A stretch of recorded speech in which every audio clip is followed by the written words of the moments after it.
Go. Good evening, ladies and gentlemen, and welcome to this week's installment of Jawin with Jack. I am the aforementioned Jack, and our guest tonight is the one and only AlchemicRaker, who has authored such luminary books as Old Lords of Wonder and Ruin, Hellmarch, and the forthcoming Diplomacy on the Internet, or How I Contend with Dummies of All Stripes. I might have made one of those up. I'll leave it to you guys to figure that out. AlchemicRaker, man, please introduce yourself and tell us about everything you got going on. Yeah, it's great to be here, Jack. Thanks for having me on. As he mentioned, a lot of you probably know that I've made the Old Lords, which is a Chainmail clone. That is the original mass combat rules for D&D, and it's actually like all the original combat rules for D&D.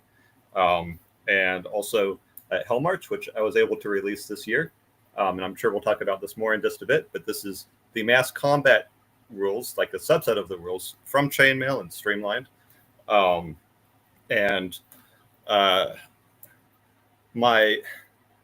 I'm doing right now is working on more volumes for Hellmarch as a series, which is finding more of those rules that Gygax and his friends might have been using back in the day about how they run campaigns for different levels and stuff, and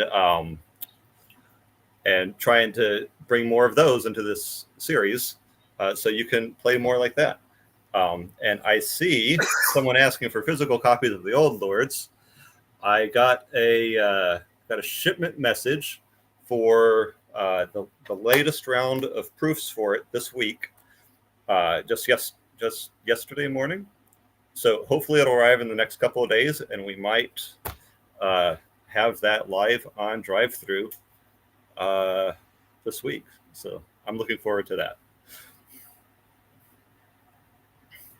Fantastic news. I'm so happy to hear that. Pardon me, frog in my throat. That's what I get for eating dinner before this. Yeah. But yeah, I was lucky enough to catch you randomly when you were doing the Kickstarter for Old Lords. So that's how I learned of you and got the book originally. And Ben here speaking up for Hellmarch is awesome. Indeed it is. We're going to talk about that in a little bit more depth here. Did someone say Birthright? Not yet, Ben, but I just did. I don't know if that counts or if that's like a recursive function call. I don't know. And huzzah, always.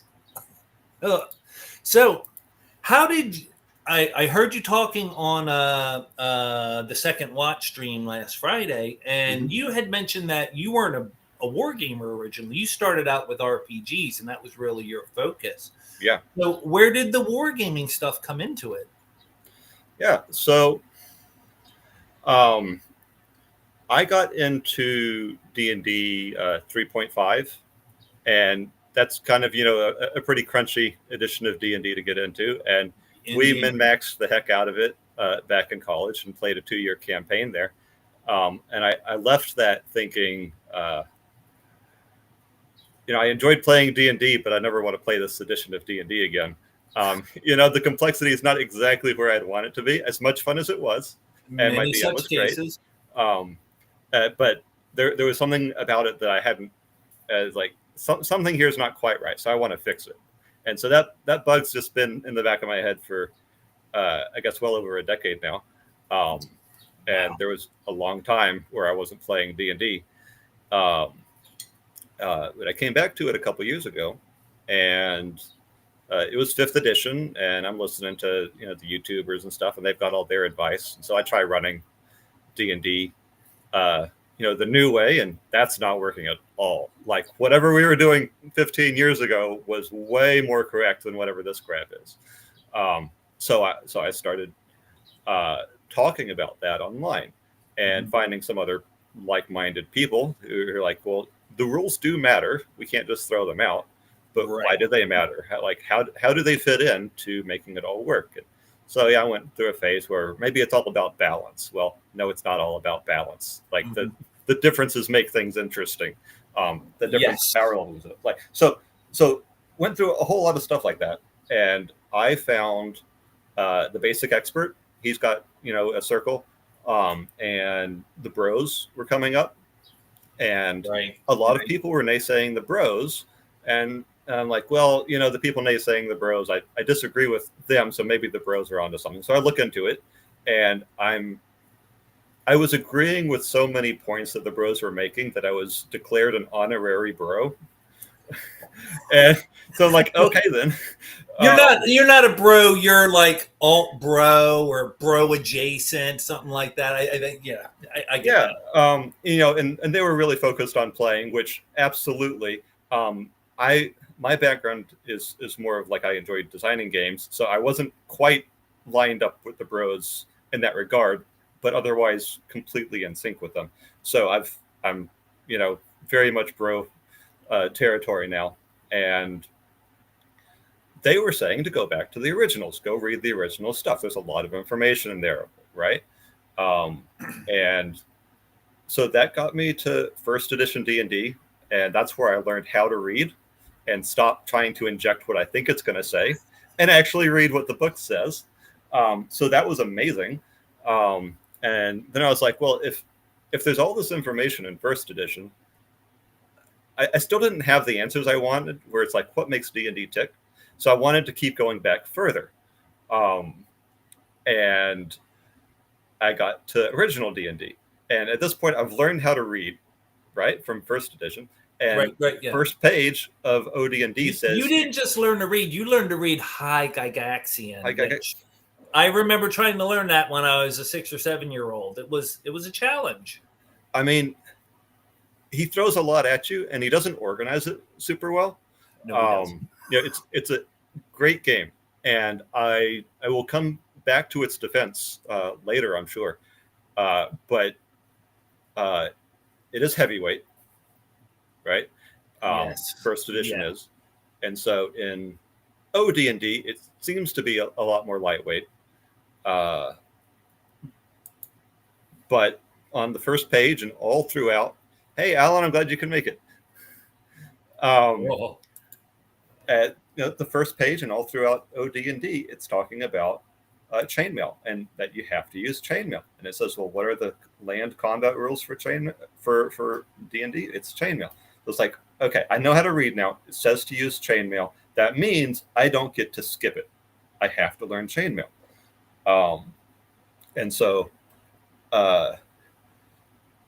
while I had been listening to the D&D YouTubers during that same phase, I was also listening to some people playing Warhammer 40K, like the newest version. So my mind was already kind of thinking about war games a little bit, like maybe it seems interesting, maybe not really what I want to spend hours and thousands of dollars doing. So, I was just caught in there a little bit, but my mind was open to playing war games. I never really got into the historical aspect of it, but it's like, okay, why not? So if anything, it's going to be Chainmail, the fantasy D&D war game, so I'll give it a chance. And that's how I got into war games. I appreciate the rules for it. I want a bit more context to my war games. I don't just want to play it for the sake of it. I want it, as part of a D&D campaign or something, right? Then I care about it. Yeah. And I very much appreciate like 3.5 edition of D&D is very much a skirmish war game, right? I was in that. Very much so. That was the original D&D I got into. So based upon what you're saying, it sounds like you skipped 4th edition entirely. You have no exposure to that version of the system. Very little. I got into 3.5 edition I played a 2-year campaign of 3.5, and about that time 4th edition was coming out, and I learned enough about it at that time to know that's not what we were interested in playing. And so I kind of skipped it, and then 5th edition I was seeing like the beta packets for it, and I was like, okay, that's a lot more in line than 4th edition was. So my mind was open to it later on, whenever I did try to get back into D&D and into 5th edition. But yeah, so I think I was primed to say, there's these wargaming elements that can be in D&D. That doesn't stop it from being D&D. So so I'm looking at Chainmail and giving it a chance. Yeah. Yeah, I would even back up the point that you just made, which is I'm not so much interested in playing individual battles. It doesn't interest me as much unless it's in the context of a greater campaign, unless there's a story unfolding, and it just becomes all the more exciting if what happens in this battle affects how the next battle is going to be played out, or even if we have that battle, because I got crushed completely in the first one, I got no troops left over for the next one. That sort of campaign context is well, and the way in which it intersects with a typical role playing campaign, that's the kind of stuff that interests me and draws me to it. Yeah, and it underpins everything. Like in a war game, if you've got 200 men in this objective over here, and they're all light infantry, and they're going to get gunned down if you send them out, but you want to win the objective and win the battle, and you're not in the context of a bigger campaign, then you might send them all in just so you can win the objective, because you don't need them to survive. Right. A Pyrrhic victory is still a victory. And if you are in a campaign, then you care about all 200 of those men, and you want to get as many out as possible, or you're weighing like, well, those 200 men versus what else is going to happen in the campaign. If I get that objective, maybe my alignment's going to switch and I didn't need those guys anyway. Like, there's huge ramifications if you're in a campaign that it's not even really an interesting choice if it's just a standalone battle. In your current play, what are you bringing to your table right now? Are you doing Advanced Dungeons and Dragons, sticking with the first edition stuff strictly? Are you OD&D? Did you go white box or Makawahito or something like that? Or yeah, so I do not have an active D&D campaign at the moment, which is just where I'm at in life. But I have the great fortune of being in contact with other people who are interested in the same things I am, that are running games. And so it's like, hey, what about trying this or that? And they'll try it out, and I get feedback on that, which I have amazing friends. Hey, R-Dubs. Good. Hey. Yeah, that would be one of those awesome guys that I get to play Chainmail with. Yes, yeah, and I don't know if you caught it. I had such a great talk with him last week, and something I forgot to mention R-Dubs last week when I had him is that one war game I did get into years back in the 90s was Mana War. If you recall the Warhammer Fantasy Naval Battles game. Oh man! So I me and my friends. Similar obstacles to what you mentioned is there's quite a bit of buy-in to Warhammer armies and stuff like that. And the Mana War was much more reasonable. You only need a handful of figures and stuff like that, so you don't need, it's not $1,000 to get into it. And but ultimately, it was the same problems that we just discussed. It was a ton of individual battles that we played out, and it's a legit fun game, good miniatures, all that kind of stuff. But without a greater campaign to infuse them with meaning, they're just didn't really care whether I won or lost, even. Yeah, playing Magic the Gathering, you shuffle up your deck and then play again, and it wasn't part of anything larger. Yeah, correct. Yeah, and that was. We got the Pun King in there. The Pun King is here to keep us punning along. Hey, Pun King and Patty. And Patty. So, the next thing I needed to ask this specifically because I need you to validate my existence and make me feel better about myself. What was the very first reading of Chainmail like? What was it when you opened that up and began reading that book? What went through your head? Oh gosh, it was clearly a different world. It was something that I clearly didn't have any prior experience that was going to help me understand this. So I needed to learn what it was trying to tell me, because I've never done any of the historic battles, the Napoleonics or right. Me neither. World War I or II rules or any of that. I had a little bit of background with the modern Warhammer 40K, but even that's like very removed. So it's like I recognize some of these terms, and some of the stuff that I read in Chainmail was like, I'm never gonna use this. It's talking about having a painted dowel with like white and black stripes on it that you'd use for firing cannons, and that brings to my mind like this very particular super nerd that's gonna like you're at the table with your measuring tapes and everything. What war gamers look like, and I'm like, I'm never gonna do this. Like I'm never gonna play this game if this is the kind of game it is. Well, I even remember a particular thread with you and sharing photos of your measuring sticks and saying I never thought I'd do this. Yeah, and so I was able to contact some people that did have prior experience with Chainmail and with war games in general that were able to fill in context for me. And this wasn't context like, well, here's how we decided to play the game, the way that people talk about OD&D. It's like, here's how we actually play the game. Yeah, exactly. Yep. But here's how the rules say to play the game, which is why we play the game this way. And here's how I interpret things where it gets to that point, which is a fair thing to say whenever you're trying to work through Chainmail. There are several vagaries in there where you kind of just have to fill in because it did assume that you had a background in wargaming. So I imagine anyone who is picking up D&D because their friends are like, oh, this is a really cool game. Oh, you got to buy Chainmail too. And they open up Chainmail and they have no background in wargaming. Yeah, you check that thing as soon as you can. Like, you're never going to use that because you don't. It was really easy to discard whenever the D&D books were relatively more clear than the wargaming rules, which assumed you had a wargaming background, which most of the people buying it didn't. Like, I do sympathize with that.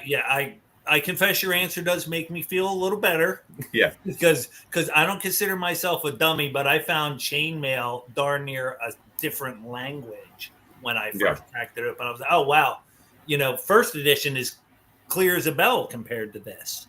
So that's why, I read Old Lords originally before I even read the Chainmail, and I was like, oh, well, okay, I kind of get this. It's still, some of it is a little complex or I'm a little unclear, but it probably sort itself out once I get it to the table.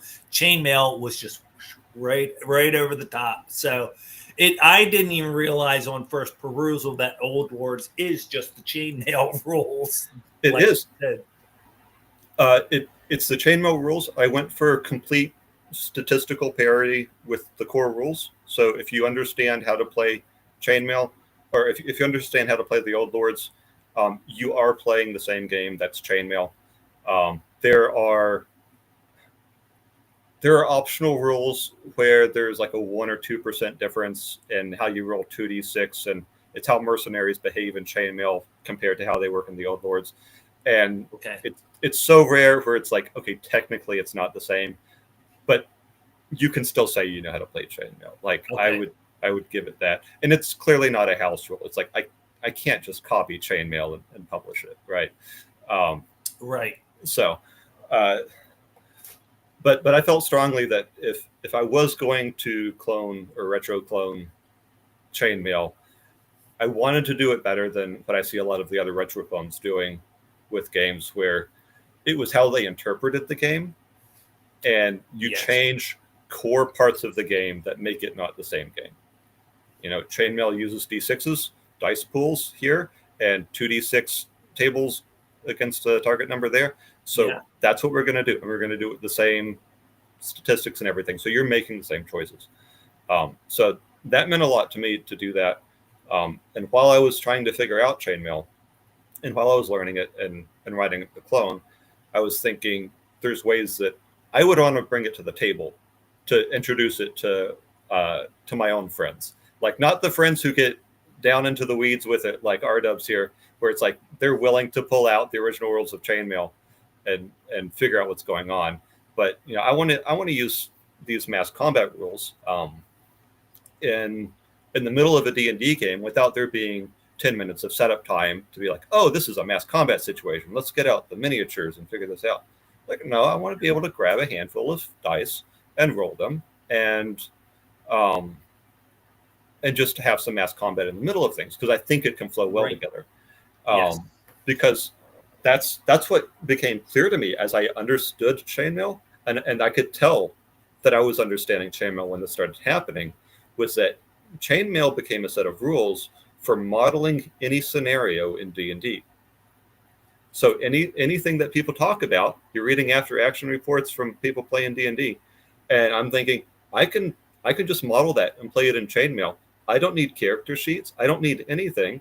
I can just be like, oh, so you've got this guy that's trying to sneak into the gatehouse, and there's 2 guards there, and you've got these guys over here, and they're try to assault the front gate, and you can just model and play that in Chainmail, and you can even do it theater of the mind, the way that I like to play D&D, without losing much of the depth that's in Chainmail. Right. It provides all the depth that you need in the sense that it's one of those mysteries of, as a kid, I kind of overlooked Appendix N as a kid, but would like to read a lot of epic fantasy books. And I was always frustrated by how little the epic fantasy stories I read resembled the kind of adventures I would have in D&D. Mm-hmm. And so like hearing all this talk about Appendix N in recent years has made me realize what I missed out on. But I feel like what you just said is that key thing, is having some sort of mass combat system. And again, it's not like that's the focus of the evening. It's added on to it. It's a module that you add on to the current RPG system. And it adds so much resolution to the system. In any given epic fantasy story, how much of it is a small battle between like a group of 6 and another group 10 or 12 or whatever. There's so much conflict between armies, legit armies, and even navies that it felt like that you noticed it missing from D&D back in the day. Right. So someone asked a question here. What did Chainmail have a predecessor? And there's definitely a history of different sources that went into Chainmail that I am not as personally well versed in, but the Purple Druid and Dragons Beyond, both of those guys, Rod Hampton, they dig into those things, and it's great. I think that one of the things that Purple Druid is working on is one of those games that came before Chainmail that helped inspire it, because there was kind of this interest in going from mass combat where you've got a big army to starting to talk about, well, what about the individual men? And I forget the name of it, but this is something that Dragons Beyond, no, not him, something that Purple Druid is working on, where it is still mass combat because you've got units of men fighting each other, but you're actually going to roll a dice for each of those men to figure out which one like dueled the other and which one won and which one lost, which makes it very intense and kind of personal with each of those, because you're invested when you're throwing the dice for each of those men fighting. And so you can tell those kinds of influences showing up in Chainmail. And there's also, like, it tracks back to Tony Bath's wargame rules for certain ways that it worked. Certain ways that I think Tony Bath used it for melee. Gygax used it for ranged combat and Chainmail. But like all of these rules people are discovering and like parsing out and making things a little bit better and better. And Chainmail is really cool because it got a lot of it right. When there's a hail of arrows, you're going to have a lot of automatic damage. And that's something that was in Tony Bath's combat rules. So there's a hail of arrows, like maybe a third of the targets are just dead, and then you roll to see if there's a little bit extra. And that's like really scary, which is what it's supposed to be. So now you want to find cover and you're driven to it. But then in melee, you do want to roll for the individual characters. But Gygax figured out, well, you can roll a dice pool. And to be clear, I think he was inspired by someone else, but he's like, dice pool for melee, some automatic damage for range, and it's like this really nice sweet spot in Chainmail. From my limited experience, I really see the sense of it, particularly the automatic hits and range, because you incorporated that in the Hellmarch, which we'll talk about soon. But it really struck me reading it again. I was like, Actually, that makes a lot of sense. At first, I wasn't skeptical about it, but if you've got 100 people clustered into a formation and you've got 100 people flinging arrows at them, some of them are going to hit. Period. End of story. Right? Yeah. Yet at the same time, you can envision two forces coming head to head with one another, and one side taking no losses because they completely steamrolled the weaker party or something like that. I can see where those things make sense. For those of us who don't know so much, can you tell us who is Tony Bath and where does he fit into the history of this thing? Oh, goodness. I am not the historian to ask about this, but Tony Bath was highly influential wargamer. And I believe it's Tony Bath's Ancient Wargaming is a very influential book. And I don't know if it was that book in particular, but I know that Tony Bath's wargaming or his wargaming methods were they were just highly influential in wargame design back then. It's like, well, he's considering these things, so we should think about that too. And even if you don't use his methods, you still respect those methods and use it as like this baseline of like, well, we have to consider that somehow, right? Right. So kind of an analogy is Bath was to Gygax what Gygax is to us. Yeah. Yeah. So you need to think about these things. Yeah. So if you do want to set up campaigns, if you like the bookkeeping and you want to get into like a really in-depth D&D campaign, reading Tony Bath's Ancient Wargamings or Tony Bath's Ancient Wargaming and Henry Hyde's Wargaming Campaigns. Those are both really good books that'll help you figure out what you need to be tracking, where you need to track it. Yes. And we haven't gotten to Hellmarch Volume 1 yet, but Hellmarch Volume 2 is going to be heavily influenced by Henry Hyde and Tony Bath, where these are the little things that you want to think about over the course of a campaign, of a player-driven campaign, so that you are role-playing correctly. Like the presence of the rules, like the first edition has these rules for assassins, for the assassin class. And they're not rules for doing play at the table, but if the assassin's going to sneak off somewhere and try to like sneak, blend in, he's going to be out for 2 months while he's trying to work his way up the ranks and get to just the right person to try to pull this off. And all the little things it tells you to consider and all the little procedures in there will make you start thinking like an assassin. Or if you're going to hire one, then you're thinking, well, I'm going to give him this kind of context. I'm going to give him this information and this kind of backup plan, so that now you're role playing as someone who needs to hire a fantasy assassin, right? And so the presence of the rules inspires that kind of play. There's not a lot of bookkeeping for running an assassination. You just roll through the procedures. So even though they're complex, it's something that anyone can do. And because those rules are there, it inspires you to play differently. Because you have mass combat rules in your campaign, now you are thinking about this unit of men or militia, or who you rallied some people in town to fight the dragon, or you're going to try to escape or hold off some bandits or go after the goblins because they haven't, you found the goblin camp and they don't know that you're there yet. So you're going to try to get the jump on them. Well, now you need some mass combat rules, because if you don't, you're going to be having 20 or 30 men that you got from the town, and then you're going to be running them with heroic combat rules, which is your RPG combat rules. But the thing is, it's not a town full of heroes. Yeah. It's a town full of guys, a town full of men, normal men, and you're going to have some of those, and you need to maintain their morale. Might be armed. Yeah, they might be armed. And you have to worry about the morale, and they're going to work as a group. You're not going to send one off individually. He's not going to be keen on that, right? Yeah. So you have to start thinking about just average men in a unit that's going to fight like that, and that makes you think more like a leader, which means when you're playing, you are playing a leader of men. that's what having mass combat rules is going to do for you. And that's why it makes such a big difference, is that you're not this leader of 30 heroes that you just found in the town. It's 30 normal men that you've given spears, and you've said, we're going to go kill some goblins. And they're like, well, I wouldn't do this on my own, but here's a leader, and I have faith in this process.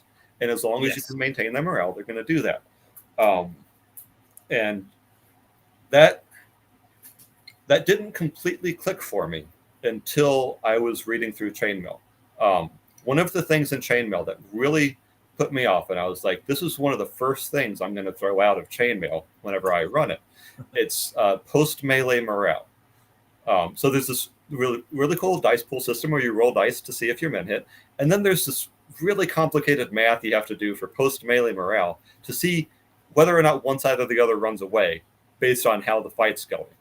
And I'm like, okay, post-melee morale seems so obnoxious to do for every round of combat. Are you kidding me?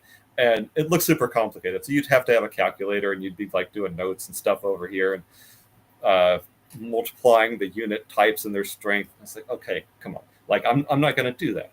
But then I played Chainmail, and it's the heart of the magic in Chainmail. It's that important. It's after men clash, or you've got your 30 men and you've got the 25 goblins that you managed to catch out and surprise, one side or the other is going to figure out that they're not winning today. And they don't want to stick around until half of them die to figure out that, oh, maybe now I should retreat. It's like, no, I just got, like, our side just got smashed. We're going to get out of here because I'm still alive. Like, everyone wants to run when they know they're not going to win. Right. And the only thing stopping that is discipline, right? And faith that they're going to win. So that's your morale check that you have after every round of melee in Chainmail. And now, to be specific, too, like where D&D provides us morale for such things as well, when they've taken 50% casualties or the leader gets killed or what have you. Right. But the post-melee morale, if I understand this correctly, is after every single round of melee between two sets of troops, you do this check. One side or the other may run. That the gist of it? Yeah, and that makes a lot of sense, because I don't imagine, that there was any commander ever who was like, okay, I'm watching, okay, time to rout, tell our men to run while they're in combat. It just happens. You don't control that. That's not the kind of thing you decide. Mm-hmm. Yeah, and so that's the thing that naturally happens. So whenever I discovered that, like, oh, post-melee morale makes all of this work. This is like one side or the other is going to get the feeling about whether or not they're winning. So, so then you learn that because one side is going to be keen on running, usually after a single round of melee. Hey, this is who I was talking about. The world of Worth. Yeah. Oh, yeah. I called him Purple Druid earlier. He has multiple names, I guess, but this is the guy to ask your historic questions, like, what did Chainmail come from?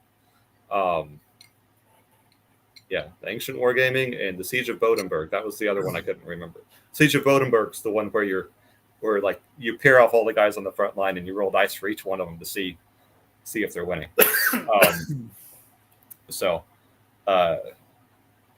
That's the guy to find out more about that. Absolutely. Spoiler alert, I have him scheduled to come on the show. Oh, that's awesome. Definitely tune in for that. Yes, yeah. And specifically because we're going to be geeking together about Calarath at the time. Oh, yeah. I want to learn more about that. Yeah. Man, there's a lot of things we could talk about. I'm interested in the solo gaming. Definitely. Let's pardon me. Keep riffing on. I'd like to hear next about how Hellmarch arose out of this. Yes. So to get there, because I know we've been talking about war games a lot, which is kind of an abstract thing still, despite everything we've been talking about. It's still this abstract thing to most people who are coming from RPGs, because I know it was to me. It's like, you still haven't sold me on why I need a war game in the middle of all this. So on your show last week, because I was able to listen to part of it, where you're talking with R-Dubs, you mentioned how you were using Hellmarch in the charity event that you were running, and it was going to be Gobstein. Yep. Yeah, the Gobstein, which was really cool, by the way. Thank you. We'll talk more about that. Yeah, and so you were planning on using Hellmarch for it, and you know, like Hellmarch is this streamlined, simplified, but still has tactical depth set of rules. So despite the fact that they are heavily streamlined, it was still very complex for you to try to run it in the background for multiple players because you're having to make so many tactical decisions with those rules. Yes. Which I think is the right place to be. Like, I want you to be able to quickly know the rules, but it gives a lot for players to work with, like a lot of freedom for their decision making. And so I want to highlight that in contrast with what you chose to do instead, which I think was the right decision to make, where I believe you said you used War Machine. I did, yes. Yeah. And ended up using that. It fit the bill for my current circumstances at the time, you know. Right. And War Machine is very much something where it's for running something in the background. You're not making a lot of tactical decisions. You're just filling out the form of these factors play into it. Now give me like the likely result, and maybe you roll once or twice at the end for the results. Yep. And there's not a lot of those tactical decisions at that point. So I consider that like an off-screen war resolution system, right? Each one is a very different experience in the sense that, you know, the name says it. It's a War Machine. That rule set is much more keyed towards, you know, we had this battle today. Tomorrow we're going to meet them at this place and have this battle, you know, so, and that way you can resolve battles in one simple die roll and a little bit of math.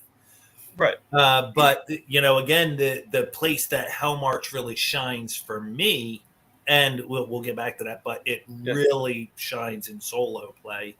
But it shines because it is exactly what you said. It's a system that we're taking a group of people through a dungeon, and we just freed 10 prisoners and gave them crap weapons, and all of a sudden, now we're ambushed by 30 kobolds. Suddenly, it's a battle, and anyone who's ever tried to run that kind of battle that organically crops up in D&D using just those rules is why, you know, everybody says no, you don't run huge battles like that in D&D. You need something else, right? And so that's the perfect example to lead into why you want Hellmarch, and also what Chainmail was good at doing. Chainmail is exactly what you'd want in those situations. Because Chainmail was not just mass combat, it was also heroic combat. So most people are familiar with D&D's combat, and that descends from the heroic combat half of Chainmail. But the mass combat half of Chainmail played simultaneously. So at the same time that you've got troops on the board, you've also got your heroes. And so when the heroes are fighting using the hero rules, and the masses are fighting using the mass combat rules, and it all works together at the same time. You're not switching between them. You don't go off screen for War Machine to figure out how the battle ended. No, the troops are right there with you. And that's when you're invested with the players are saying, hey, I want to send my spear guys, because I don't have enough of them, but I want to send them off to the side. And if they can flank, then maybe I can win this in a single turn. Like if this is a drawn out battle, it's not going to go well for me. But they've got spears, and if they can flank while the enemies are distracted, then they can make up for their low numbers with this maneuver. And if I can break the enemy morale in a single turn of combat, which if you're using post-melee morale rules, many melee combats end in a single round. So if you can win that first round of melee with your flanking maneuver, then you've won this mass combat where you had 10 prisoners, you ran into 30 kobolds, you've got like 5 heroes in the party. So what is that, 45? You've got a 45 person combat, which is just a total slog if you're playing by normal D&D rules. Yeah. Just avoid it. Like the DM knows it, the players all know it. You would figure out some way to make that happen where it's like, okay, they're fighting, and you fight the boss of the kobold, right? right? Yeah, it's And you hand wave narrative kind of stuff. Yeah, and that is so common too. Is any I every role playing game I've ever played, with one exception, becomes that kind of slog with that many figures on the table. Mm-hmm. And but that's been that way. Like you mentioned, I normally end up abstracting out, saying, well, or back in my third edition days, I ran mass combat of just, well, there's no bonus or anything, just roll a straight D20 against each other, and I'll just wing it based upon those die rolls, and it worked just fine for the few battles that we did. But by the end of it, it definitely felt like, well, I need something more. If we were going to do this all the time, I need a real system and real structure and real rules. And that's where, like the scale of figures is an important aspect of chainmail that I think needs to be discussed more. So, like, one figure actually equals 10 troops. Mm-hmm. And having done some experiments along those lines with like 3.5, I don't find that it works that well. Like, a 3.5 thief that we scale up to, well, that's really 10 thieves. Right. It still doesn't really work the same way. It does require its own set of rules and conditions. Right. You can get part of the way there, and this is how I see. Like many of my friends running first edition AD&D will play it just with the AD&D rules and not with chainmail. And what they'll do is they'll scale it up. So instead of one thief, you've got 10 thieves. And then you use the combat rules that are in AD&D, which, like I said earlier, those are the heroic combat rules. Those are not mass combat rules. So you're already losing part of it there, because the spotlight's not on them, but you're using these heroic rules. And part of the thing about the heroic rules is that they're meant for people that are in the spotlight. We're tracking your hit points because you're in the spotlight. When we've got the 10 dudes and the 30 goblins or 30 kobolds they're fighting, I don't want to track the HP of each individual kobold. I want to know how many they dropped, right? Because all I want to know is if they're out of the battle for now, because that's what matters now. Whoever wins is going to be able to clean up the field and stab them all to make sure that they're dead or whatever. But but I don't care about how much HP they have. And one of the hard truths of war is that there's actually a lot of randomness to it. As many strategic decisions as you make, you can't control. Like, there's not an action economy for this unit of 30 kobolds. Hey, you can't attack me with that sword twice in a row. I get a turn first. Yeah, it's completely different. Yeah. And it deserves to be thought about differently. So when you're using the heroic combat rules in first edition, instead of proper mass combat rules, now you're having to patch things together. So say that you're a well-informed wargamer that knows that post-melee morale matters. So you can do that in first edition, but the rules don't tell you to. So now you're bringing in this outside knowledge to it. So not everyone knows to do that. Right. And you're going to say, well, there's rules for morale checks in these situations, and there's rules for loyalty checks. And so you can figure out how to work that into being a post-melee morale thing, to be like, well, if there's these and the units are of certain quality and skill, then they'll be a little bit better. Like, you can get into all of that and try to make it work with first edition rules, but it's very clear they're not mass combat rules, and you're not going to innately think about handling them as a unit of normal men instead of as heroes, and so it is much more clunky whenever you try to do that. Based upon that, is chainmail doesn't fit quite as seamlessly with first edition as opposed to zero edition? No, they work together quite well. If you if you try to use them together. But I know some people are like, well, I just want to use first edition, and first edition doesn't say to use chainmail, so we're not going to, right? So if they have that line of thought, then you're not playing with chainmail, and you have this alternative method that you're saying this is why I don't need chainmail. But then I'm going to say, okay, but that doesn't really fully substitute for chainmail. You've hacked together an alternative. Right. Where okay, you've got a morale check after melee rounds where you're using rules that aren't even in the book anymore to get away with not having to use chainmail. Right. And yeah. So that's my thoughts on that. And people can do that if they want. I don't care. Like, I'm not saying that you can't do that, but I am saying it leads to a different way to play. Whenever you're having to think about these units of men, there's not rules for unit formation in first edition. There are walking speeds for large groups, which like that's something, but you don't have facing information changes and wargaming rules aren't in there.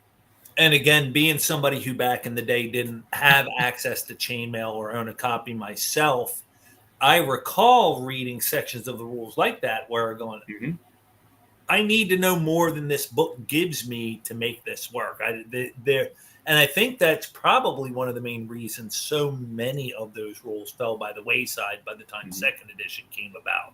Because that vaguely fits my recollection of it. By the time second edition rolled around, I was ready to say goodbye to High Gygaxian, was a quick adopter of second edition. And in general, all the rules that nobody used in first edition just got dropped completely. They weren't in there and ignored anymore. They stuck with the stuff that people seem to use. And just like every edition since, they gave me what I wanted, and I quickly realized it's not actually what I want. Yeah. And to be clear, it didn't start with first edition. As far back as the original Three Little Brown Books, people were dropping rules they didn't understand. And we talked earlier about why someone That's why nobody played that way. Yeah, because you picked up chainmail and you're like, well, I'm not a wargamer, I don't need these, so you chuck those. And you immediately start just using the D20 alternate combat system that's in there, which doesn't have rules for initiative. It says to roll a D6 for damage, but there's no difference between any of the weapons because you threw those rules out. Yes. So anyone playing OD&D without chainmail was going to play a house rule hodgepodge where a lot of the stuff doesn't make sense because chainmail is referenced in all capital letters at least 24 times throughout the original 3 books of D&D. And it's referenced even more in ways that you don't recognize. Like you don't suspect like, oh, this is referring to chainmail because it's using chainmail lingo. That you just don't get. And so when in the unicorn, it says that the unicorn attacks like a lance, like, well, a lance is just the same as any other weapon if we're not chainmail. But you know exactly what it means if you've read chainmail because chainmail tells you how horses attack, and they attack as maces or clubs whenever you're in this man-to-man combat. And so if you're dealing with a unicorn with the chainmail man-to-man combat rules, they're going to attack you like a lance, which is a completely different threat than, oh, well, just roll a d20 because he's a first hit die creature and everything's the same. So nope, it's not like that. Yeah, and so there's references to chainmail all throughout OD&D that people missed, and they had to house rule out of it. And so for people that have been playing since the beginning, not using chainmail, D&D is the game that you have to house rule, and that there's no way to play it rules as written. But they're only saying that because they never played it rules as written because they started by throwing out chainmail from day one. So, yeah. So, God, it makes you wonder what was going on in the TSR offices at the time. Like, did they not think to bundle chainmail with those rules? Was that an intentional decision, or they assumed, oh, we're not going to sell this to anybody who doesn't already own the chainmail rules? Nobody's going to buy this. Yeah. So I won't try to guess too much about what they were thinking when they were making those decisions. We can observe from what they published that even in their later, even in the later supplements for the original D&D, they were including NPCs defined as their chainmail implementations. So it's like, here's this character that's that represents some god in the deities and demigods supplement for original D&D. It says, here's this hero that represents so and so, and they use the hero stats from Chainmail. They're a Chainmail hero. Yeah. And so that you don't get you don't need all their stats for like strength, dex, and whatever, because you can just play them as a Chainmail hero with the basic rules of D&D, and you can just throw them in whenever you need it. In the third book of original D&D, I think Conan is referred to as a superhero, which is again a reference to the Chainmail stats. 8th level warrior. Yeah. And that was the original level title for an 8th level fighter. Yeah. And that meant that you could just open up Chainmail, and there's a row and a column for superheroes. So whenever they fight other big monsters, you roll up with the superhero thing. If you're fighting normal men, there are 8 men. And you could just do that without having an entire character sheet. You'd be like, oh, this dude shows up. He's a lord. That's 9 hit dice. Just play. You don't need a whole character sheet for the lord if you already know what's going on. Right. And just last week, R-Dubs was part saying that, he did the opposite. He dispensed with the D&D part, and he's just playing Chainmail. He's finding that there's no situation in the course of his campaign that Chainmail doesn't cover. It's enough to cover what he needs. Right. And I noticed something like that too. If you look at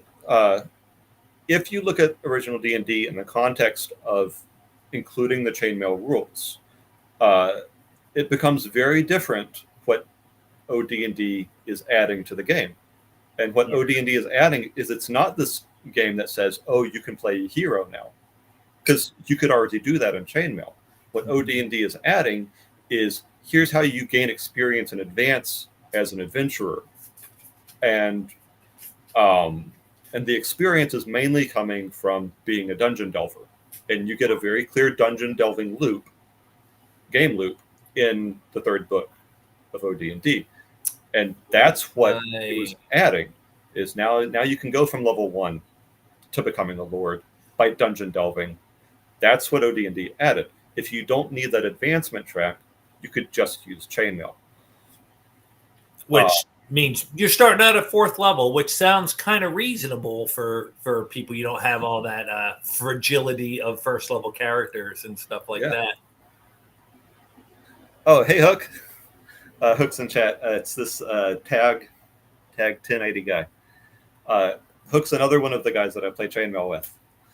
Oh. And I run ideas by him all the time. Glad to have you here, Tag. Tag's been in most of the streams, if I remember, or at least commenting on them, so I'm glad to have him here. Well, you should have known I'd have been nicer to you if you told me you knew AlchemicRaker. I mean, you know people. You got to learn to name drop. Got to learn to name drop, man. So you dropped a hint on this a few minutes ago, a little while ago, but there are forthcoming volumes for Hellmarch? Yeah. So Hellmarch is in Chainmail, there's actually 4 different combat systems in it. Okay. 2 of those combat systems have kind of been subsumed into what you know as D&D combat. So I didn't want to replace those. Everyone already has those rules. So I took the mass combat rules. So you can add those to any version of D&D. If it's D&D like, you can play mass combat rules. This is one of those old things from that was back there in the beginning that's missing from modern D&D. So this is the mass combat rules from Chainmail. But there's other information in Chainmail, like army compositions to say, like, if you're from this kind of location or that kind of location, here's how many troops of each type they would use, right? So there's more information in Chainmail that I didn't overload this book. This is just mass combat. Use whatever you want. Right. But sometimes you need some more information. Whenever the players have decided that they're going to sneak into this, pirate ship, well, what kind of pirates are on there? Right. Well, how many of them have crossbows and bows, and how many of them have swords or daggers, or like, what do they have? How many of them have pistols? And Okay. the DM just kind of has to make some of that up. I mean, you probably don't even know how many pirates are on the boat to begin with, much less. Right. Assuming they told you that, and then, if you go back to older editions, they had this neat percentile chart that this orc has a spear and a hand axe. So there's still information in Chainmail that's gone untapped, and there's ways that can be prepared so that you can use it on the fly to say, well, if you ran into an enemy hero and they're marching around with their mercenary army, how many soldiers do they have? Well, you're going to be able to use the stuff that I'm preparing it's going to be calculated out. Like, here's probably how many men they have, and it's at least a starting point. You can change it as necessary for your game, but it gives you a starting point. So when you're trying to sneak into the town, you know how many of the guards up on the wall have bows, and you know how many have spears that are going to be on the ground. Like, it'll give you a baseline to start with, which, I mean, that's useful if you care about war games and that kind of stuff, but it sounds kind of dry. So that was the starting idea, where it's like, okay, there can be more volumes, and I will be including that information. But as useful as that is, that's kind of become an appendix in what I actually want to do, which is, I want to give you more of that wargamer context that role players don't know. Like, I didn't know the wargaming context for how you're supposed to command units in battle, and how you had to manage their morale and things like that. Once you had those rules, now you play differently. Now you play more like a leader whenever you have units under your command. And that's the mass combat rules I give you. But what if you want to lead a mercenary army, not just in terms of, well, this particular battle, but in a campaign? Yeah. Maybe you want to level up with it. Maybe you want to maintain that army. And if you want to do that, and you want to do all the spreadsheets and calculating rations and payment, and 1% are deserting every campaign turn, if you want to do all that complexity, that's not going to be in what I'm writing, because I don't do that. But you should go get Axe from Alexander McCrease, because it tells you all about how to do that stuff. I have it. So yeah. But if you don't want to do all of that bookkeeping, but you still want to lead an army, that's what I'm going to be preparing. It's going to be the other end of those campaign rules, like the rules light end of those campaign rules. Part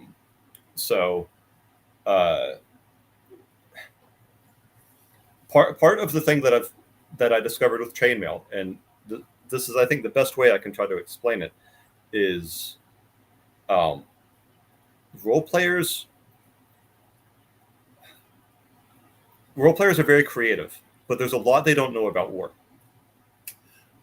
Oh yeah. And so if the player wants to play a king, the DM probably doesn't know a lot about war, and isn't able to just say, okay, well, here's the things that you need to role play now to make you feel more kingly. It's probably going to be hand waved. And I heard someone just this last week saying, oh yeah, I guess I do have an army at my base, and they just babysit my base, right? So you don't feel like you're the leader of an army. You certainly don't feel like a lord or a king, because you're just out adventuring. Plus, anybody who knows anything about leading a large group of people knows that you can't leave a group of soldiers in one spot for too long. That's just a recipe for trouble. Yeah, exactly. So some people might have heard of, like, the free Kriegspiel way to play. Yes. Right? Where you'd have a very, very, very experienced and competent referee that didn't need rules, because he just knew things. And the players could trust it. And the players knew that whenever they played with this referee, what they were getting. They were going to be getting the real deal as best as he could tell. So if you're marching around these trees and it's this many degrees outside and, it's this late and you've just been marching for 2 hours, he knows better than any rules could say what's going to happen whenever you try taking one kind of action or another. And you trust him on that. And he might still use a dice or something, but go along with that. But you're only able to do that because he knows what he's doing. He's not a creative guy. Right. He's an experienced knowledge asset. Very, very knowledge. And when you're coming in from role playing, well, this guy had an entire army and a base, and apparently he was doing nothing with it. And I'm sure the DM is creative in other ways, but he has no idea how to incorporate that on the game. Right. Yes. And I had played in a 2-year campaign with 3.5, which is a very crunchy version of D&D. I had no idea how to lead troops in battle. Like, what were the war game rules for that I discovered in Chainmail and brought into the first Hellmarch. So it's those things that role players don't know, but they want. Like, they want to be able to feel like they're leading men. Mm-hmm. And as soon as you get those rules, and you want to get a sweet spot, right? Because not everyone wants the completely crunchy rules of X, which, if you like that, play that, because it's amazing, and you want that experience you want. And if you don't want all that bookkeeping, then you're going to want the stuff that I'm making, where I'm going to the wargamers, find out what they know. Like, they have secrets. They know the decisions that you need to make, that a lord has to make whenever they're running a war campaign. And and they're going to do it and tune it to the amount of crunch that they want for their campaign. So I'm going to be reading that, and I'm dialing it all the way back down to very little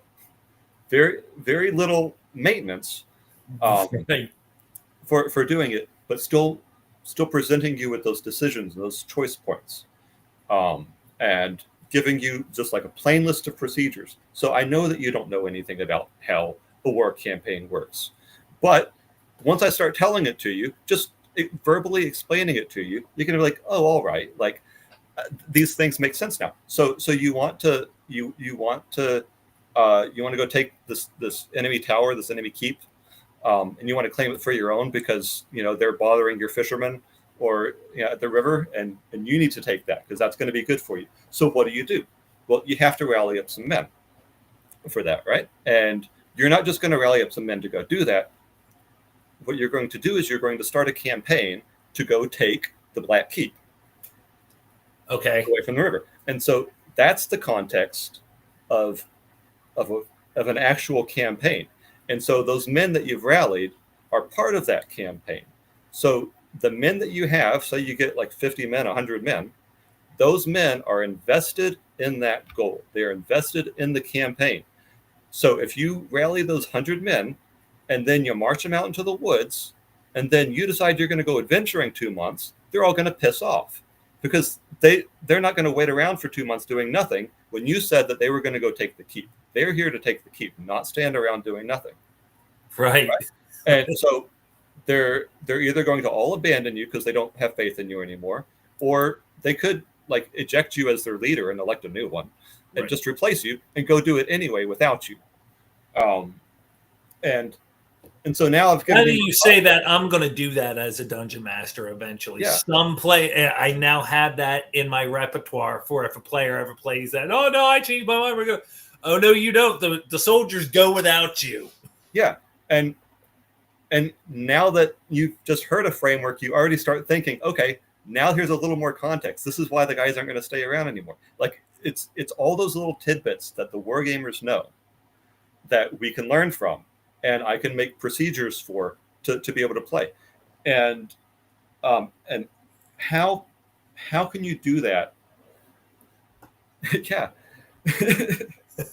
that does go a long way to explaining it, Tag. And pardon me, sorry to interrupt, but I got to highlight this. And we have 4 of the top 10 chainmail brains in the planet in here. It's disgusting. Well, Tag. Thank you for the praise. I don't consider myself in the top 10 of chainmail experts. I'm actually kind of new to it. But thank you. I appreciate you being here and saying that. And I'll own the disgusting part. I'll take the other 4 brains in that comment. Oh gosh. Oh, so the complexity, the complexity, Complexity. right? Because there is still a lot of complexity in war, and if you're not going to do all the bookkeeping, then what? Then how can you do this and say that there's no bookkeeping? And this is that sweet spot that I'm trying to tackle, where what I'm trying to do is I want to inform the DM with stuff like I just explained on this show. Is like, here's kind of what's going on. Um, and I want to give you procedures that make some default assumptions. For instance, in Hellmarch, I do talk about how do you pay for your army, and it's very brief, but it tells you exactly what you need to know. Is that in between games that you're playing, your army is off doing its army stuff. If you've got mercenaries, they're working for people. That's how you're maintaining their costs. And if they're not working for anyone, you're not maintaining them. You don't have to do bookkeeping to know that that's the case. So, like, Right. So we're not tracking this much gold came in, this much gold goes out for the mercenaries, and then we got to pay the blacksmith and the siege and the right. And then the exception is, well, what if something bad happens? Like, what if your supply gets cut off? Because that's a really big one. What if your supply gets cut off? Like maybe they're doing what they're supposed to be doing, but their supply gets cut off. Well, then there's some rules that you go look up whenever that randomly happens, because the players are going to want to do that at some point. And then there's rules for how they disperse and how many come back after some time, and you can use that when you need it. So I give you some default assumptions to use, some default procedures to use, and you'll roll through it. And then whenever there's exceptions, because the players are going to bring up exceptions, because that's what's exciting, and then you can go look up that specific thing and use it when you need it. And you didn't have to do any bookkeeping in the meantime. Right. That's amazing. And so that's where I am. And if you're into role playing and you like the idea of rules light, then you might not have faith that playing by some rules as written, like playing by the series of procedures very strictly, can lead to role playing. And this is where we can actually do a little transition into what if we were to play a really old game that's about war, rules as written, and get some really good role playing opportunities out of it. And that game is Diplomacy. Oh, it's magic.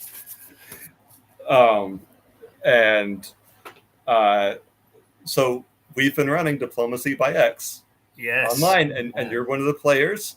I believe you're the Kaiser. I am the player. Let's just get it out there. I mean, for all of you guys watching right now, I'm still ready to accept your surrender whenever you're ready. Yeah. And he's this close, guys. He's this close. Got him right where I want him. And so Diplomacy, just to relate it back to like why am I running Diplomacy in the first place? Diplomacy is always mentioned as this very influential game where it's like, if you want to learn how like nation domain game should kind of play, then you should play Diplomacy, because that's what it's about. And people will play it, and then they immediately throw out the strong points of Diplomacy, and it's not really Diplomacy anymore. And you're tracking supply points and how many months in the year, and like you make it really crunchy, and you lose it. And you lose the strength of Diplomacy. But I wanted to figure out what the strengths are, because I want to make domain play in a future volume of Hellmarch based on Diplomacy.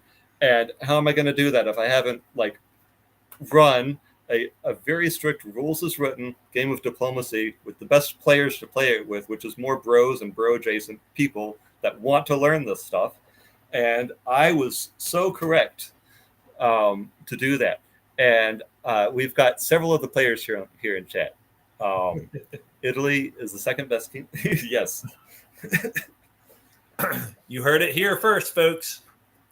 And of course, Alan McRae, who's playing England in our little dust up, and that's been a joy to watch. He's the only one who's changed kings. He's on his third regnant now. He's like, come on, dude, man, can't you keep your royals alive? Yeah. And so I want to do a diplomacy stream at some point to let all the players tell their stories. But I do want to explain a little bit that while playing rules as written diplomacy, each of the players is playing one of the nations. And because of the decisions that diplomacy makes the players make, you get into a lot of role-playing situations where you're negotiating with the other leaders. Yes. And that's everyone recognizes that about diplomacy, is that if you play diplomacy, you're going to role-play as like leaders and significant figures in those nations. And that's exactly what happened when we did this. Yes, very much so. And that's an amazing nugget to tease out of that the rules, the game itself forces you to role play if you're not It does. taking into account your situation, and you got to talk. Sometimes you got to lie. I mean, I don't lie. I never lie. No, the Kaiser doesn't lie. Kaiser says everything truthfully. And the British king doesn't survive, apparently, either. Yeah. This is England. No royals win. Oh, man. He took that role-playing seriously. Trigger. AlchemicRaker trigger warning. Yeah. So it's not like Risk. So Risk, you're worrying about like little. Now it's a good question though. It's a good question, but I seem to recall you vocally hating on Risk some time ago. Oh goodness, I might have. I won't say that it's my favorite game by any means. Yeah. If you can get a copy of the European variant for Risk, it's got a lot of good troops to use for Chainmail or Hellmarch. Okay. I do recall that. So Risk could be an example of where you're trying to fidget the numbers just right. So you get this small margin so that you can try to steamroll a continent, right? Diplomacy is very much in contrast to that because you've got these little army blocks on the board, and every single block is the same strength. And you go in thinking they're armies, so they're going to fight, right? But you quickly come to realize that these little army blocks are more about their holding power than about their fighting power. It's like you can hold on to a place with a block there. I just caught on to that like last turn, I think. Yeah. I mean, some of these players, they say they're first time players, but they're doing pretty great. They're just carving up the map. It's hilarious. Yeah, they are, and it seems like we're at this point we're pretty much down to Austria, Russia, or England, if I'm not mistaken. Yes, and I didn't count them up and see who's closest, but I think right now England and Russia are in the lead, and Austria is in clear third place, and then we've got several more players that still have an army on the board. Yes, we do. No, Marinus, you misheard us.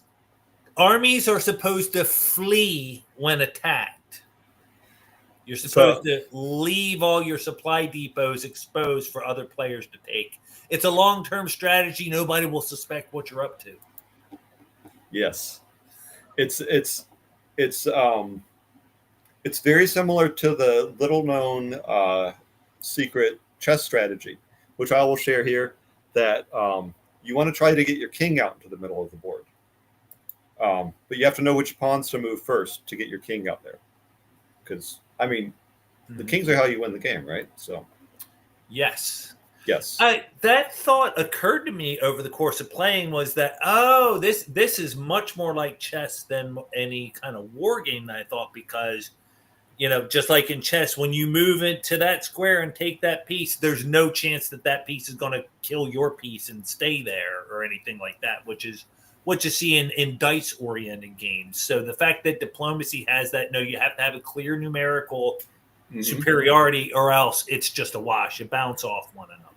Right. And the only way that you get that clear numeric superiority is by having 2 or more army units working together. So there's no winning the battle by 10%, right? Yes. You either clearly win it or you clearly don't. And diplomacy doesn't give you a 10% bonus if you're heroes with the army, right? There's no chance to nitpick it. It's you're either going to clearly win it or you're not. And so because of that, you have no choice but to go be diplomatic with the other players and coordinate with them to say, like, I need to move my unit here and I need support from you. You're on the other side of this guy that I'm trying to invade. And together we can work to do this. And if you help me now, I'll help you later. Yeah. Right? And so suddenly you're dealing, because the rules of diplomacy don't let you get down into the weeds of +1s and +2s on weapons, or like, well, I'm flanking, so I get a +2 here. Like, there's none of that. You have to be diplomatic to get ahead. Right. Of diplomacy. It's a much more pure strategy experience than I expected it to be. Yeah. So that's what I want to capture to bring to what I'll call the domain game, which right now I'm hoping that is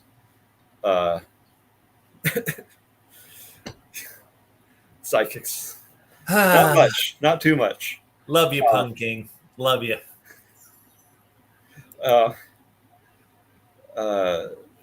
You were saying what you were trying to bring this type of strategic thinking to the domain game. Yes, to the domain game. So, and it is a different game. It's not a game that everyone wants to play, right? Yes, it's more politics and economics than other aspects. Right, and so not everyone wants to play in a diplomacy style domain game, which is fine. But the image of fantastic worlds that a lot of people have matches what happens in diplomacy. It's one season goes by, and armies have invaded the border town, and the enemy troops are in charge, and that's just what it is, and that's affecting everyone nearby because they could be next, or just the effects of that are very good for role playing, where there's large shifts in who's in control, and at least in the D&D campaigns that I've been in, that normally doesn't happen organically. Normally things are kind of frozen, and the heroes are off doing the one thing that's going to change the world. And maybe there's this timer where if they don't do that in time, well, then this other change is going to happen. But in diplomacy, there can be huge shifts where it's like, hey, we're invading on this end, and we just lost everything back there. And like, you'll organically get those situations on your D&D map if you start using diplomacy rules. And diplomacy has its own place where it's put a lot of complexity, where we don't have to get into it, but there's actually a lot of wargaming things in there where, like, one army is providing supply against an enemy, that specific enemy can't interrupt that supply, but other enemies could interrupt that supply. And that's a very wargamey kind of thing to include that rule for. Right. And thinking off the top of my head, I can kind of see the utility of that. Yeah, and that's actually come up a lot in this game, where players were surprised that happened to them. Like, well, why didn't I interrupt it? Well, because you were attacking with the one they were working against. That's the one unit on the board that can't interrupt that supply. Wow. Wow. Neat. And so having those rules will make these big shifts in your game board. It doesn't take very long to actually run. You do one update for this a month is what I'm aiming for, maybe once a season, so that you get these big shifts in your game. And diplomacy gets associated a lot with Bronsteins, which I know is a popular topic. Bronstein, never heard of it. And one cool thing about Bronsteins is that you'll have players there from all different levels. You've got this really powerful army guy, and you've got this solo mercenary just on the side, and you don't know why he's there. And you've got a wizard there, and completely different factions, completely different players. that all come together into a Bronstein, where suddenly this single person can try to influence the king and the navy, but he's just one dude. But if he can say the right things to convince the king, and maybe he doesn't have it, but maybe he can go talk to the elves who can convince the king. Okay. Yes. So that's D&D stuff right there, right? That's what you want happening in D&D. That's what the first level player wants to think is possible, because you want to think that you could do anything. If you do it right, you might be able to get away with anything. And so, absolutely. So if you've got your first level players in there, and you've got some other players that are playing the domain game, but the adventurer player is going to go talk to them and try to make some dealings. And he's like, well, if I can get you the holy relic to like secure your legitimacy as king, like can you grant me like a barony over here, right? So yeah, that he can get into. So you've got all sorts of stuff going on, and you've got multiple games in your D&D campaign happening, and that is desirable. Not everyone wants to do the domain play. Fine. I'm not saying that you have to, but some people will really enjoy that. They want to get together and have like, it's not a murder mystery party. It's a diplomacy party. Right. Yeah. You're figuring out what happens next. And so every season they're having some royal event. There's been a new marriage. There's been a new death. We're going to have a jousting tournament. And then the adventurers come in and join in on that. And, there's an assassin there that's trying to off someone in the meantime. And like, you can build all of those things in, yeah. Been there. I did that a few times. Yeah. I mean, diplomacy can get brutal, but diplomacy is brutal. And again, that's what you want at the high level. You could fight for years on a solid front, and that's an adventuring opportunity. Yes. Or your kingdom gets completely invaded and you lose half of it. That's an adventuring opportunity.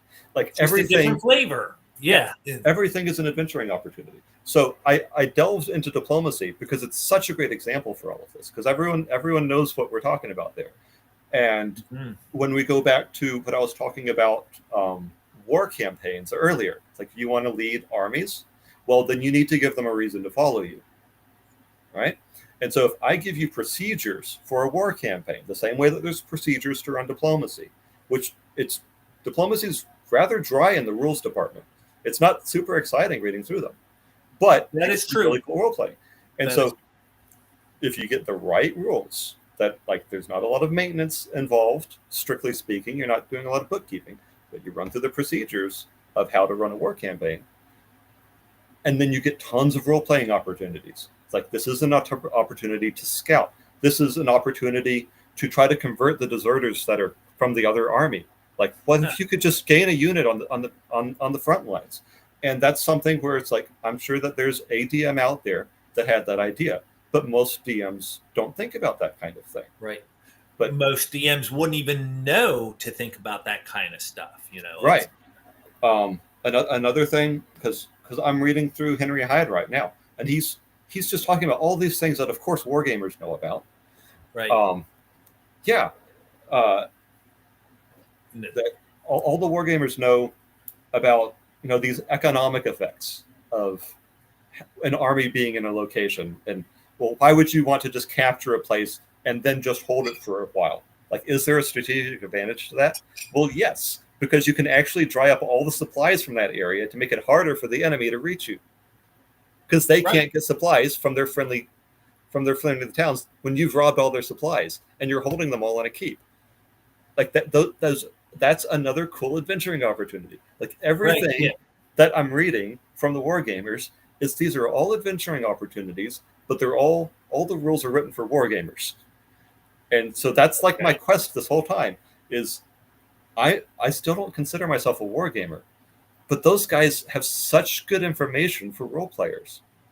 So that's amazing. That's such a beautiful thing, because too, framing it that way, I really see where, like with Hellmarch, you're bringing war games to us role players, but at the same time, you're building something that brings those role playing elements to the war gamers that they can make use of. So, and we've had to come up with diplomacy. You used AD&D to run an assassination attempt. Shout out R-Dubs. Woo! R-Dubs, yeah. And so I've had 2 guest DMs, or I guess there have been 3 guest DMs in the game of Rules as Written Diplomacy. We've had 2 assassination attempts. One of those was R-dubs. One of those is secret, but it wasn't R-dubs for the other assassination attempt. There was a duel between kings. Yes, that was brilliant, using the Boot Hill rules. That was great. And it was amazing. And those are all role-playing opportunities that came out of Rules as Written Diplomacy. One king's honor was insulted, and one of them was kind of getting backed into a corner. And they're like, hey, I challenge you to a duel. And you can completely role-play that. And come to some agreement, because there's nothing in diplomacy that says you can't do that. England is still playing England, but now he's got new characters to play. Yes, he does.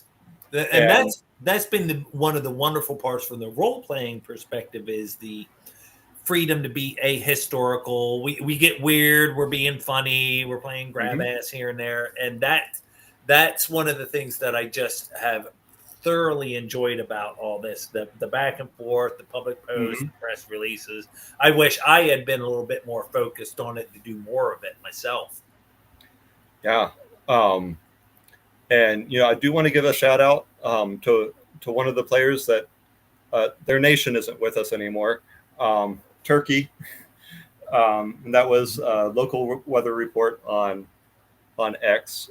He stepped in when Turkey wasn't doing so hot to begin with.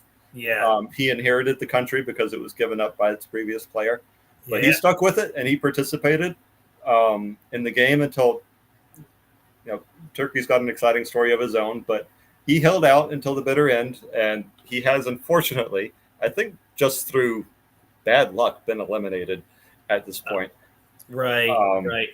And kudos to that player, because he took over a losing situation and stayed in it all the way to the very end. And he made the best of it, and just him being there, and this is where the power difference didn't really matter, was that having him in the game made the game more fun for everyone.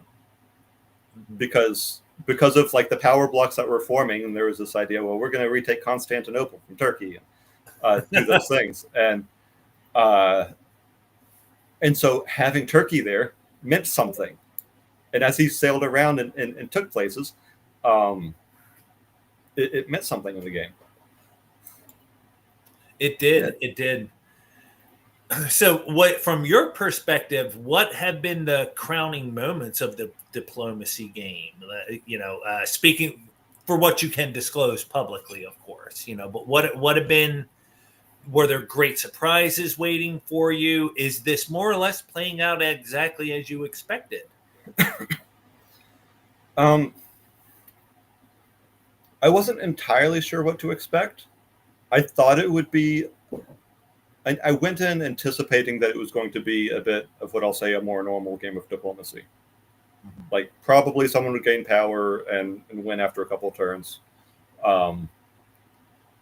And I was expecting that because of the group of people that I got together, that they would have some fun banter, because it was on X, obviously, right? Yeah. And so I was expecting that. I was not expecting the assassination attempt was really fun. And that's what was like, all right, this is actually really cool. And it's that kind of little magical moments where it's realizing that one of the big decisions I had to make when I decided to start running Diplomacy by X was whether or not to include my own spin of rules on it, because I knew I wanted to use diplomacy to make some domain rules for a future Hellmarch one. I knew I wanted to do that, but my decision was, should I start including my own spins on it first, or should I run it rules as written just to get plain old diplomacy and see what's in there? Because I was thinking, maybe I might have to loosen some stuff here or there to allow role-playing to happen. And what I found is that just running rules as written diplomacy, just trusting its procedures, has not stopped the role-playing at all. And not only are you playing as the rulers of nations and having fun, with the banter on Twitter, you're actually conducting assassination attempts, and um, you're having duels, like pistol duels between the kings, which that's my crowning moment right there. Like that was amazing. Everyone involved in that. I don't think France is here with us, but Yeah, I was don't believe marvelous. so either. But yeah, that was an amazing thing, and particularly beautiful is out of the play by post that we've been doing. It was one of the few things that was a series of posts that were pretty cogent all by themselves. It's a really good standalone chunk of what the game has been like. Yeah, so you can go to you can look up where they had that duel, and you can get the play-by-play of like each shot that was fired and where it hit, and Yeah, that's on somebody's blog, right? well, it's on Twitter. Oh, okay. Like They you can read, actually okay, good. I knew I had seen it, and I couldn't yeah, remember where it was. that is a thread between those two players as they're playing it out on Twitter, and so you can read what happened in their duel and what came out of it. And now like one of the kings has to wear an eye patch, right? Yeah, yeah, And and that story right there um, is the same as when like if you watch Secrets of Blackmoor and you hear about the old war gamers, Napoleonics, and the commander would lose a battle and you'd snap off his leg or his arm because right. there's ruins from war, and the little story evolves just because of the games that you've been playing, right? And so Yeah. that started happening in the middle of a normal game of diplomacy, right? And Yep. they're having duels like that, and there's assassination attempts, and um, and then right around the time that the cardinals were electing a new pope, we decided that we needed to elect a new pope in the diplomacy game as well. And so there was Yep. a council of the cardinals, Popestein, in Yes. Diplomacy by X, that was held by the same players to do that. And all of that's been amazing, and all of that gives me more confidence that I don't need to mess with the rules of diplomacy to fix them. Like I can still look for places to streamline them or whatever, but it's not a mistake to just trust the rules, because role playing will come out of it. Role playing will come out of it if you're following the dungeon delving rules in D&D. Role playing happens. If you're following the wilderness exploration rules in D&D, role playing comes out of it. If you're following just the plain rules of diplomacy, role playing comes out of it. And that's what you see in the mass combat rules. If you're following the mass combat rules that are in Chainmail or Hellmarch, and just because the rules exist, role playing comes out of it. Now you're not sacrificing your men. Now you're not waiting until half of them have died before you decide to pull back. Like, no, you're considering them from the very start. It changes how you play when you know that there's some rules there that are going to be checking you for certain things. So not every rule of diplomacy gets used, but because there's risk of those rules being used, now you're playing differently. Now you're positioning your armies differently. Now there's value in like every single little decision that you made. And you don't even need to go look up those rules until that really weird case happens. Until it happens, yeah. But then when it does, then you can go look it up, and you know it exists, and you don't have to have it memorized, but you'll go look it up and see what happens. You won't make that mistake twice. Yeah. And two comments that arise for me out of it is talking about the extracurriculars that have arisen organically out of it. That I chalk up in my mind to, that is the value of having enterprising players at your table participating in your game.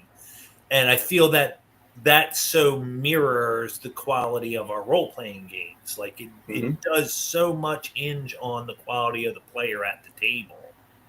And then the well, I lost the second point. It'll occur to me in a minute. But that's one of the things that really I know what it was. I think the second thing is there was a reverse of no expectations the other ways, which I've seen come up in role playing games in certain ways, because you allowed an assassination attempt and the King of England was assassinated, but that player didn't turn around and demand, okay, that means England's out of the game now, right? Do I Right. get all their troops since I pulled off the assassination attempt, or do we get all those territories, right? So you allowed that to happen, but you didn't fundamentally change the game by doing that. You still, England's still on the board. It's the same number of troops. It's window dressing. It's superficial details compared to what the core of the game is. Right. And so it didn't make a difference in terms of the strict rules of diplomacy. But the player decided that he was going to have fun playing the game. And when when unfortunate things happen to his king, he pivots and he uses it as a new chance to have more fun. Yeah. And, and so Alan's been a fantastic player in these games. And I always love seeing what's going to happen next. And I think that's a good role model. I think that playing games by the rules, if you trust it and lean into it, I do think it makes you a better person because of how you approach life. Oh, you can take something like that off the chin and just roll with it. It's all right, the king's dead. He got blown up. Move on. This is something else new is going to happen, and we're still going to have fun here, guys. Right? Yeah. And if anything, that made it even better, because the more we go out off script, so to speak, and we're ahistorical, that didn't really happen during that time, but it has made the game so much more engaging. You develop attachments to the other players, Yeah. And we are, I know that we've brought in other rule sets, but Diplomacy by X is still mainly just diplomacy, right? So whenever a king's assassinated, I didn't take his pieces off the board. The nation is still there, but the character that he's playing has been assassinated. And I did not discuss any of this with the players beforehand, that we'd be running these side effects that way. But I knew that whenever an assassination attempt was made against Alan's nation, I'm all right, he's a tough enough guy. He can take this if it goes through. Where it's he'll probably be able to roll with it if this happens. And I was right. And the game is better because of that. He didn't get a warning. So whenever he wakes up one day and he's reading this news post, because Ardubs was great, and he wrote up the whole new Polish news post about where the king was having a visit, and here's what the assassin did, and he's reading that, and he's all this is happening in the game, and I'm sure that was really interesting, surprising, exciting thing to happen, that he was able to roll with. So absolutely, and you can do that when you have better players. So you want to have better players in your game, and not all players like the same thing.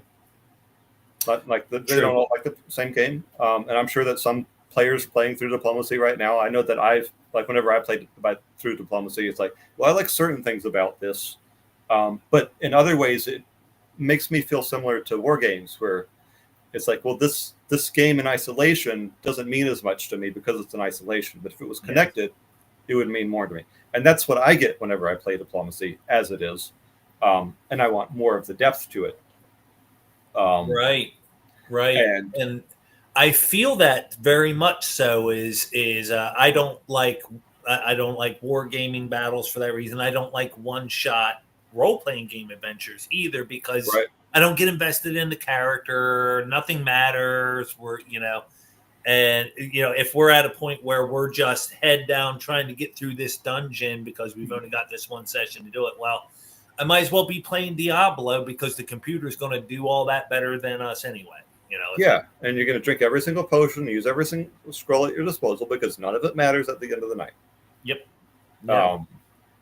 And so that is what I want to take away from diplomacy. Is I want to respect diplomacy and say, here's its strengths, and I want to preserve its strengths. but I want to bring it and combine it with role-playing games to be used alongside a role-playing game, to where there's empty points right now, where like maybe I'm not just going to play diplomacy for the fun of playing diplomacy, but because I know that I'm having an impact in the campaign world, now I'm invested again. Now I can do role-playing with adventurers. Now I can do these things. Now, knowing that diplomacy is on the other end of it, where I could become a lord, makes me more interested as a first level adventurer in taking that route, because I can measure my power that once I have 160 guys at 4th level and I'm a hero and I can lead half of a lord's army, then I could go to the lord and say, hey, I'm here, and I want to go invade those guys just like you, and we've got some good rapport right now, let's go do it. And so a hero can get involved in the domain game of diplomacy at level 4. I would even dare say, I would venture that it turns that diplomacy, that domain level of play, into a mini game that you have to earn your way into by achieving 9th level. You got to get to name level, and then you can sit at that big kids table and play the big kids game. Yeah. And so like what I was saying, and just a little look at what I'm thinking for using diplomacy as, is that the equivalent of a nation in diplomacy would be a lord. So you've got a stronghold, you've got like 2 supply centers close, and then a couple more scattered around that you want to take. And a lord's army is twice the size of a hero's army. So that actually gives you a good division. Each unit on the map is a hero's army. So a hero could try to get involved, but you do need a lord. You do need a lord, or some kind of special case where, I don't know, you can operate independently. You've got 160 men. You pop up on the map, and now every lord around you is like, well, we don't like that, because you now represent this additional threat on the map of diplomacy, right? In the domain game. And that's why no lord's going to let you go hire men in their territory, because they want to be the military power. Yeah. I need those men. You can't be poaching those men out from under me. Yeah. So simple diplomacy rules can bring like your whole local D&D world to life by employing those things. So that's what I'm looking at with diplomacy, because I think that it will work just as well for saying, like, here's diplomacy rules, because we want lords negotiating with each other. Yes. If you want to be having war games, like if you want to get to that situation where we're going to have a siege and we're going to play it out, and we want to use mass combat rules naturally throughout this campaign, we want situations created for that, then that's what I'm reading right now with Tony Bass Sanctioned Wargamings and Henry Hyde's Wargaming campaigns. That's more zoomed in and focused on the nitty gritty. Here's how you get men, and how you lead them, and how you succeed, and how the points work, and all that.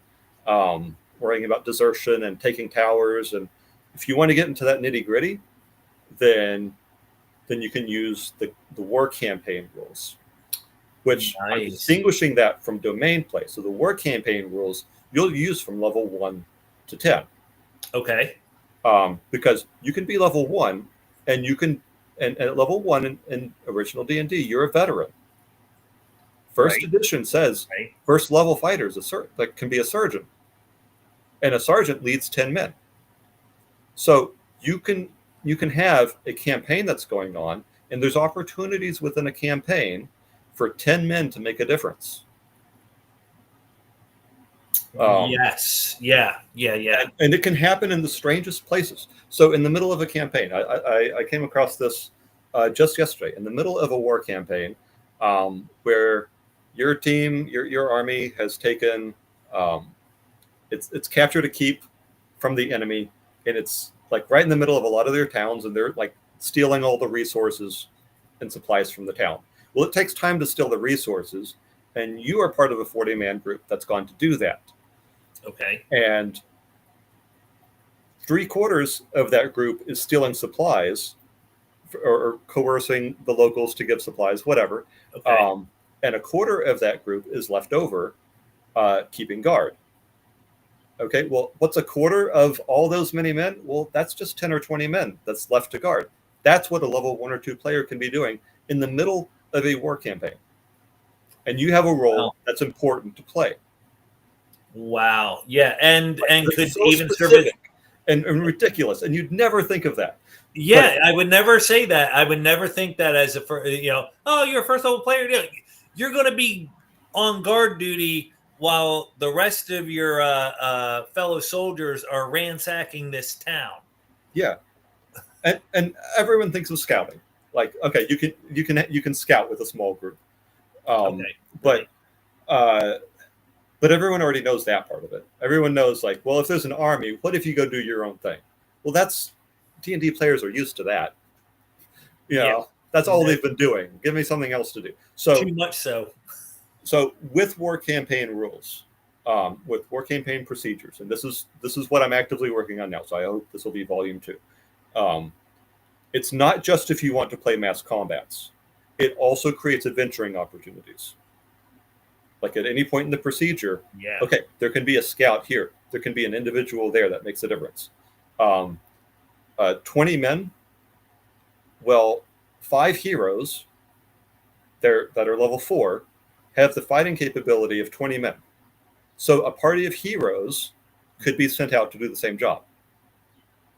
Okay. And now you're not playing with mass combat anymore, but you could still qualify for these opportunities in the game. So there's all sorts of overlap here where you don't have to be big on, wargaming to be able to benefit from having war campaign rules in your game. Yes.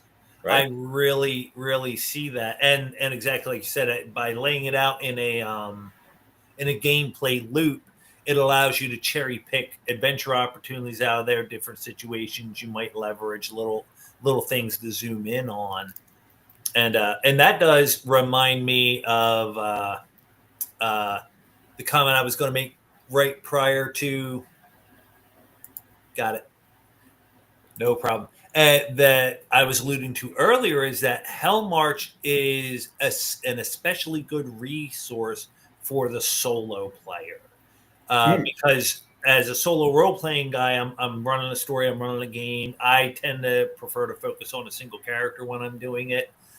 And it has changed the landscape of Shadow Dark in particular, but really any of these D20-based game systems. Mm-hmm. But, if you take a first-level Shadow Dark character and go try and have an adventure and explore a dungeon, you're going to end up dead. Period. End of story. It just happens. Now, with these roles, I can be a first-level fighter leading 10 mercenaries with me, and now I have a shot at clearing out a dungeon by myself. I'm still fitting my criteria of only playing one character, but I'm leveraging this additional rule to allow me to do things that I couldn't do by myself as a singular character. It's a beautiful thing there. Yeah. And that's where I'm at with solo playing as well. Where I'm not into the service announcement. Yes. I'm not the sort of solo player who likes doing journaling and like creative exercises. It's I want to play something where it's got a set of rule procedures that I can enjoy as a solo player. So there's an actual game to play when I'm solo playing that ends up creating interesting stories. Yes. Interesting adventures. So you can pull out the rules for outdoor survival and say, well, this is a retrieval mission or like a search, and outdoor survival lets you put several markers on the map face down that you've got to go hunt, and it could be at any of those locations that you're looking for, and you've got a complete D&D adventure there, but you're playing strictly by rules while you're making it happen. The sergeant leads 10 men is how it's defined, and leading himself is not the phrasing, so it's 10 plus the sergeant. But what about broken weapons after the battle? Well, if you don't have a blacksmith, then you're out of luck. and more people should read all of the rules in first edition D&D. Um, does that level 1 need a forge? Well, you can borrow a forge. There's no rules that say you can't borrow a forge. And this one, the most important one, just question mark. Like what? Yeah, who knows? Yeah, I see a lot of potential in solo play, and my hope is that like the war campaign rules that I'm making could be used for solo play. Well, I'll definitely be giving you feedback on those. Yeah, because we have really good game loops for dungeon crawling. That's actually one of the strongest parts in original D&D was the dungeon crawling rules. And then there's the hex crawl rules in there as well. And OD&D prepares you in some ways to build a castle and stronghold, and it gives you a lot of prizes. And yeah, then it never really tells you how to play a campaign, like a war campaign. Yeah, that prepares you for it in the same way that buying a calculus textbook prepares you to launch a rocket at the moon. Yeah, so you got everything you need to know.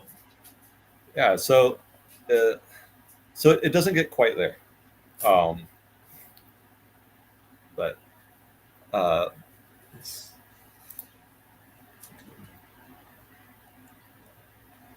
solo play is intimately detailed in a way that group play can't be. It is a different game as far as I am concerned. That's valid. It is a completely different activity than normal group play, and you can have a different and in many ways more satisfying experience. But it's different in a lot of ways. Yeah, that's been my experience as well. If you've ever run D&D for a single person, it's very different than running D&D for a group. Yes, and as a player in that, like yes, you don't get the group experience, and there's like the social experience can be fun, but if you're a single player and you've got a DM all to yourself, then you don't have to worry about other people's feelings. You can just decide what you want to go do. Exactly. And there's a lot of fun in being able to do that. And solo play taps into that as well, where you lose that social aspect, but you do get to decide like the decisions on your own. And you're like, well, if I was with the group, I wouldn't do this, but I don't have to worry about always your turn. You're never waiting for your turn. You're always focused on exactly what you want to be doing, and you're always going as deep into the details as you want to. It's never more detailed than you want, and it's never less detailed than you want. Right. Yeah. That's awesome. All right, and I know we got to wrap up here, you guys soon. Journaling games are solo games, but solo RPGs and war games are not journal games. That is correct. Despite my deep love of solo and the fact that I write as a hobby too, I ironically don't really enjoy journaling games. Now, I have had solo games erupt into a spontaneous writing assignment in the past. That has happened, but that is not what I'm usually setting out to do. Can we get Raker to say chainmail and chainmail accessories? And a shout out for White Dwarf Summer t-shirts. Patty sponsors Goblins now. Yes. And yes, you should definitely pick up your chainmail and chainmail accessories. And if chainmail is just a bit too dense for you, definitely check out the Old Lords. I did not mention this earlier, but the PDF for it is free. So if you have any interest in chainmail or learning it, grab the free PDF for the Old Lords. The physical prints of this will hopefully be out this week as well. Yes, I am excited to get more people into wargaming, or into the wargaming roots of D&D and seeing what mass combat brings to the game. So yes, those rules are free. Hellmarch, for any edition of D&D or not D&D, people are playing this with like old school essentials and old school stuff. Hyperborea, Advanced Dungeons and Dragons, Castles and Crusades. It's like every week or so, someone's like, "Oh, I'm playing it with this rule set now." I'm like, "Well, that's fantastic." Like the DNA for running mass combat has been there the whole time, and it just works. and it just works. It just works. So everybody, you can find him at AlchemicRaker on X. Do you have any other social medias or YouTubes you need to plug while you're here? That's about it. If you follow me on X, that would be great. If you want to see when new products come out, you can follow my little publisher account on Drive-Thru. I do not send many updates there, but when there's a new print-on-demand thing or a new product, then you'll get to find out about it. And I do have a blog that I am not updating right now, but if you're interested, you can subscribe to that as well. Is that a Substack thing you got going there? Or? It's a Substack, and if you go to my X profile, I think there's a link to it there. So yeah, follow me. Also, you need to leave a like on this video, regardless of what platform you're on. You should definitely subscribe if you're not, because you're here at this point. Like if you've watched for 2 hours of us talking about these things, you should be subscribed. So definitely do that. And thanks a lot for having me on, Jack. This has been really fun. Awesome. Thank you so much for making the time for me. Everybody, I hope you all have a good night.